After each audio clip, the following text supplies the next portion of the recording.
News forward चॅनलमध्ये आपले स्वागत आहे। आताची सर्वात मोठी ब्रेकिंग, तो कार अपघात नव्हे खूनच। 20 लाख रुपयांच्या विम्यासाठी स्वतःच्या मृत्यूचा केला बनाव। मित्राच्या मदतीने खून करून कार जाळल्याचा धक्कादायक प्रकार। पहा न्यूज फॉरवर्डची सविस्तर रिपोर्ट। नाशिक येथे पेंटरचे काम करणाऱ्या संदीप चव्हाण, मूळ राहणार उत्तर प्रदेश, याचा गळा दाबून खून करून अपघाताचा बनाव रचल्याचा धक्कादायक प्रकार रविवारी जाफराबाद चिखली रोडवर उघडकीस आला। या प्रकरणात नितीन प्रभाकर गवडी, राजू फुलारे आणि आकाश सुधाकर गवडी यांचा सहभाग असल्याचे तपासात समोर आले असून पोलिसांनी 2 आरोपींना अटक केली आहे। तर मुख्य सूत्रधार नितीन गवडी हा फरार असून पोलीस त्याचा शोध घेत आहेत।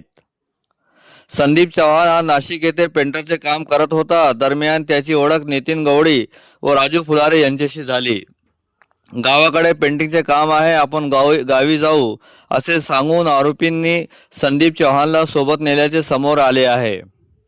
नाशिकहून छत्रपती संभाजीनगर मार्गे सिल्लोड येथे येत असताना आरोपींनी दारू प्राशन केल्याची कबुली दिली।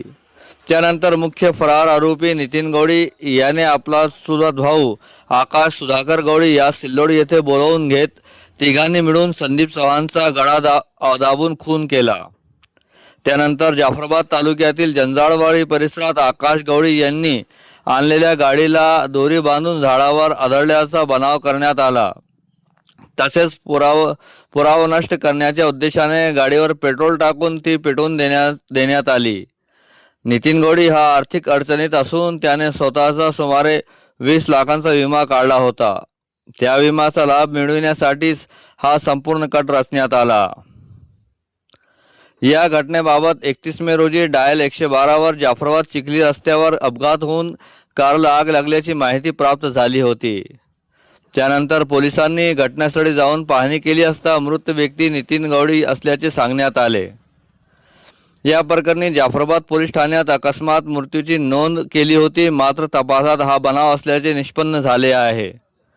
चौकशीत नितीन गवडी याने स्वतःच्या मृत्यूचा बनाव असून विमा रक्कम मिळविण्यासाठी व इतर कारणांमधून सुटका मिळविण्यासाठी संदीप चव्हाणचा खून केल्याचे निष्पन्न झाल्याचे पोलिसांचे म्हणणे आहे। DNA तपासणीची प्रक्रिया सुरू।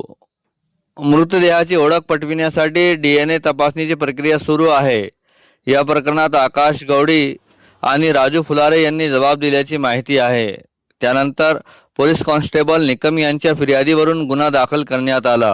पोलीस अधीक्षक तेगबीर सिंग संधू, अपर पोलीस अधीक्षक विक्रम साडी, उपविभागीय पोलीस अधिकारी नितीन कटेकर यांच्या मार्गदर्शनाखाली पोलीस निरीक्षक सतीश जाधव, पोलीस उपनिरीक्षक वासुदेव पवार तपास करीत आहेत। फरार आरोपी नितीन गवडी याच्या शोधासाठी पथक रवाना करण्यात आले आहे।